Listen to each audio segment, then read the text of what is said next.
बिस्मिल्लाहिर्रहमानिर्रहीम। अस्सलामु अलैकुम नाज़रीन कराम, नई वीडियो में आपको खुश आमदीद कहते हैं। साबिक सदर पाकिस्तान जनरल रिटायर्ड परवेज़ मुशर्रफ तवील अलालत के बाद आज 79 साल की उम्र में इंतकाल कर गए हैं। इन्ना लिल्लाहि व इन्ना इलैहि राजिऊन।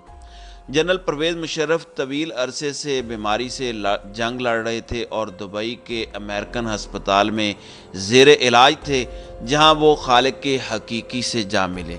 Joint chief of army staff committee और सर्विसेज चीफ्स ने जनरल रिटायर्ड परवेज़ मुशर्रफ के इंतकाल पर दिली ताज़ियत का इजहार किया है। ISPR की जानिब से joint chief of army staff और सर्विसेज चीफ के हवाले से जारी बयान में कहा गया है कि अल्लाह ताला मरहूम की मग़फ़िरत फरमाए और उनके लवाहिकीन को सब्र जमील अता फरमाए। नाज़रीन इकराम, जनरल परवेज़ मुशर्रफ तकरीबन 9 साल तक आर्मी चीफ रहे। वो साबिक वज़ीर आज़म नवाज़ शरीफ की हुकूमत का तख्ता उलट कर बरसरे इक़्तिदार आए थे। वो 2001 में पाकिस्तान के 10वें सदर बने और 2008 के अवाइल तक इस ओहदे पर फाइज रहे।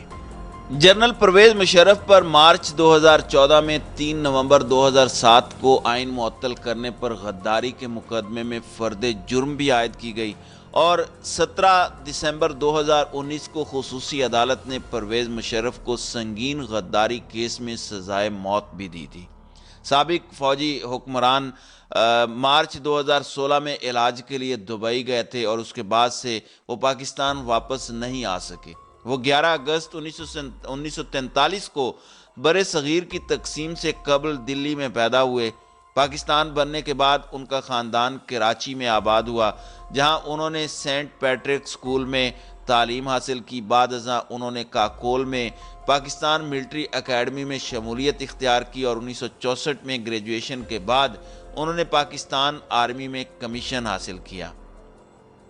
जनरल परवेज़ मुशर्रफ ने 1965 की पाक भारत जंग में हिस्सा लिया। उन्होंने एलीट स्पेशल सर्विसेज ग्रुप में 1966 से 1972 तक खिदमात अंजाम दी। भारत के साथ 1971 में होने वाली जंग के दौरान Pervez Musharraf SSG commando battalion के कंपनी कमांडर थे। 1971 के बाद उन्होंने कई फौजी महाजों पर शानदार कारकर्दगी का मुजाहरा किया और तेज़ी से तरक्की हासिल की। रिटायर्ड जनरल की बीमारी की खबरें 2018 में सामने आई थीं, जब ऑल पाकिस्तान मुस्लिम लीग ने ऐलान किया था कि वो एक ख़ास बीमारी में मुब्तला थे। वो ख़ास बीमारी कम पाई जाने वाली संगीन सूरत हाल का नाम है, जो पूरे जिस्म के अज़ा और टिश्यूज़ में अमाइलाइड नामी प्रोटीन के पैदा होने से होती है। इस प्रोटीन के बनने से अज़ा और टिश्यूज़ के लिए मुनासिब तरीके से काम करना मुश्किल हो जाता है।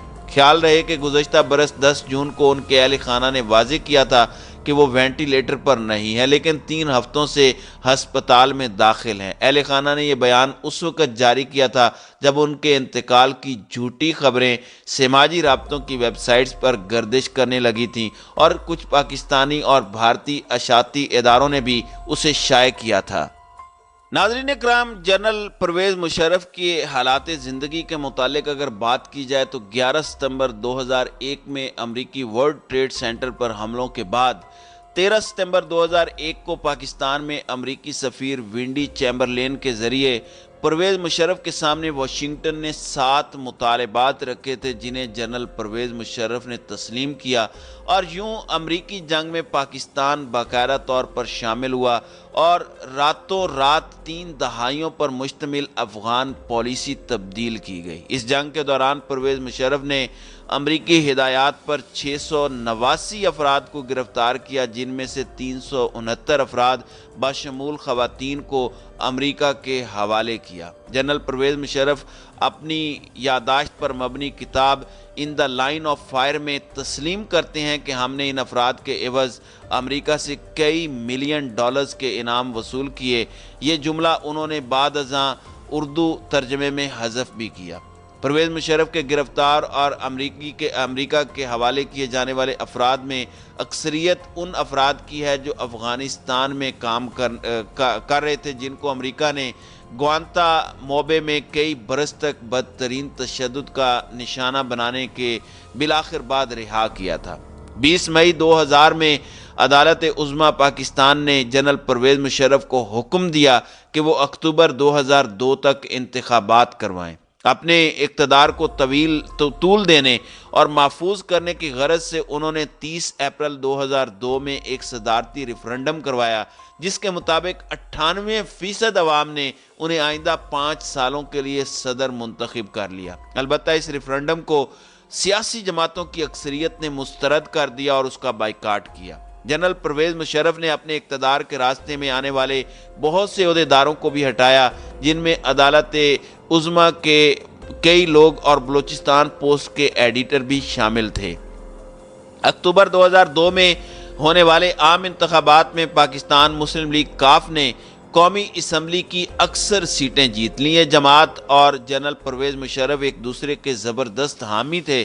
دسمبر 2003 میں جنرل پرویز مشرف نے متحدہ مجلس عمل کے ساتھ معاہدہ کیا کہ وہ دسمبر 2004 تک وردی اتار دیں گے، لیکن انہوں نے اپنے اس وعدے کو پورا نہ کیا۔ اس کے بعد جنرل پرویز مشرف نے اپنی حامی اکثریت سے قومی اسمبلی میں 70ویں ترمیم منظور کروا لی، جس کی روح سے انہیں پاکستان کے باوردی صدر ہونے کا قانونی جواز مل گیا۔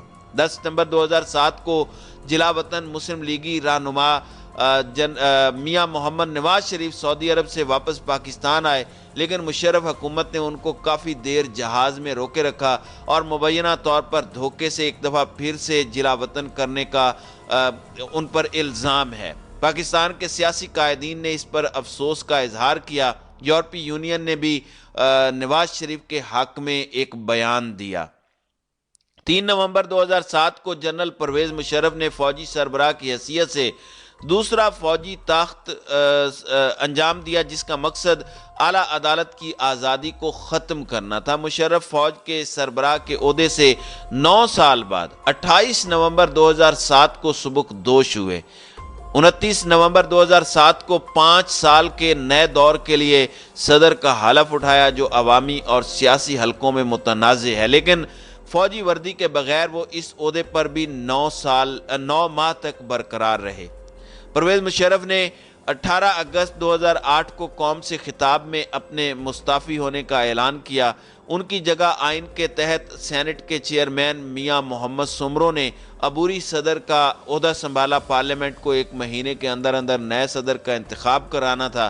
چنانچہ 18 فروری کے عام انتخابات 2008 کے بعد نئی حکومت کے آصف علی زرداری نے نئے صدر کا حلف اٹھایا۔ بحیثیت صدر پرویز مشرف نے اپنی خود نوشت انگریزی میں جو کتاب ہے اس کو بھی جو ہے وہ شائع کیا۔ صدارت سے ہٹنے کے کچھ دیر بعد پرویز مشرف برطانیہ جا کر مقیم ہو گئے۔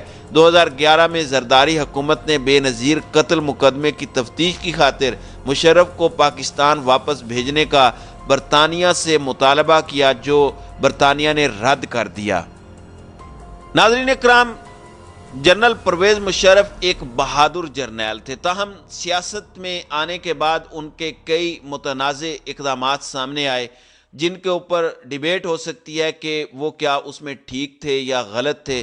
مثلا پتنگ بازی اور مخلوط میراتھن ریس ہے، حدود آرڈیننس میں ترمیم ہے، جامعہ حفصہ اور لال مسجد پر فوجی آپریشن ہے، قومی مفاہمتی آرڈیننس جو المعروف NRO ہے وہ بھی مشرف کی جانب سے نواز شریف کو دیا گیا تھا۔ پھر بلوچستان آپریشن میں اکبر بگٹی کا قتل ہے، پھر ڈاکٹر عبدالقدیر خان کو جو ہے وہ طویل ان کی نظر بندی کی گئی اور ان پر یہ الزام تھا کہ انہوں نے جو ہے وہ غداری کی ہے ملک کے ساتھ۔ پھر ڈاکٹر عافیہ صدیقی کا اغوا اور امریکہ حوالگی، پھر اسرائیل سے درپردہ روابط اور اعتماد سازی کے نام پر بھارت سے دوستی اور ثقافتی روابط وغیرہ کے حوالے سے بھی کچھ خبریں جنرل پرویز مشرف کے حوالے سے عام رہی ہیں۔ جنرل پرویز مشرف کو معرکہ کارگل کے ہیرو کے طور پر بھی جانا جاتا ہے۔ بہرحال جنرل پرویز مشرف ایک طویل علالت کے بعد آج وفات پا چکے ہیں۔ اللہ تعالیٰ ان کے درجات بلند کرے اور انہیں جنت الفردوس میں اعلیٰ مقام عطا فرمائے، آمین۔